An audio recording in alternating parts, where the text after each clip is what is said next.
আসসালামু আলাইকুম, back to my channel Rupsina কিচেনে আপনাদের সবাইকে স্বাগতম।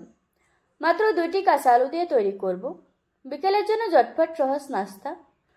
আজকে আমি কাঁচা আলু দিয়ে আপনাদের সাথে শেয়ার করব খুবই মজাদার পাকোড়া রেসিপি। চলুন তাহলে রেসিপিটা দেখে নেওয়া যাক। প্রথমে নিয়ে নিচ্ছি 2টো আলু। এখন আমি আলুগুলিকে অফ ক্যামেরায় খোসা ছাড়িয়ে নেব। খোসা ছাড়ানো হয়ে গিয়েছে। এবার আমি গ্রেটারের সাহায্যে আলুগুলিকে গ্রেট করে নেব।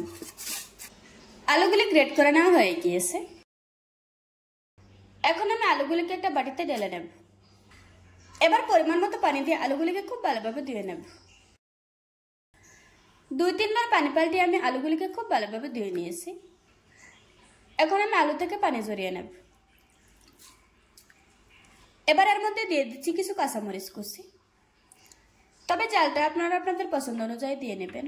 দিচ্ছি 1 টেবিল চামচ পেঁয়াজ কুচি, দিয়ে দিচ্ছি কিছু ধনেপাতা কুচি, দিয়ে দিচ্ছি হাফ চা চামচ লাল মরিচের গুঁড়া, দিচ্ছি 1/4 চা চামচ হলুদ গুঁড়া, তারপর দিয়ে দিচ্ছি 1/4 চা চামচ ভাজা জিরার গুঁড়া, দিচ্ছি স্বাদ মতো লবণ, দিয়ে দিচ্ছি 2 টেবিল চামচ শুকনো চালের গুঁড়া, তারপর দিয়ে দিচ্ছি 3 টেবিল চামচ ময়দা। আপনারা চাইলে ময়দার পরিবর্তে বেসন দিতে পারবেন। এবার আমি সবগুলো উপকরণ খুব ভালোভাবে মিশিয়ে নেব। এখানে কোনো রকমের পানি ব্যবহার করা যাবে না। এভাবে করে মেশাতে মেশাতে একটা সময় দেখা যাবে আলু থেকে যথেষ্ট পরিমাণে পানি বের হয়েছে। ওই পানিটা দিয়েই হয়ে যাবে। পাকোড়া তৈরি করার জন্য আমাদের মিশ্রণটা একদম তৈরি হয়ে গিয়েছে। আপনারা চাইলে এটাকে আলুর পেঁয়াজু বলতে পারবেন।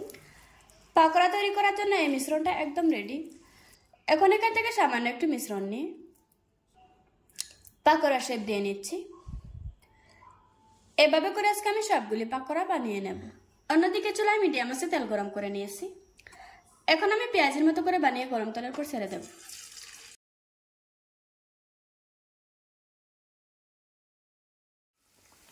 নিচের পাশটা শক্ত হয়ে এসেছে, এবার আমি উল্টিয়ে দেব।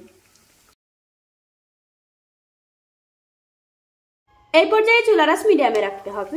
আলুগুলিকে আমি একদম চিকন করে কেটে নিয়েছি, তার জন্য এগুলি সিদ্ধ হতে এত বেশি সময় লাগবে না।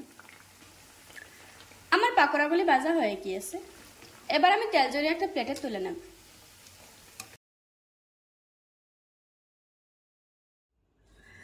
দেখুন বন্ধুরা, আমার পাকোড়াগুলি বানানো হয়ে গিয়েছে। আশা করছি আজকের এই সহজ রেসিপিটা আপনাদের কাছে ভালো লাগবে। ভালো লাগলে আমার চ্যানেলটা সাবস্ক্রাইব করে পাশে থাকা বেল বাটনটি অন করে রাখবেন। আবারও কথা হচ্ছে নতুন কোনো ভিডিওতে। ততক্ষণ সুস্থ থাকবেন, ভালো থাকবেন। আল্লাহ হাফেজ।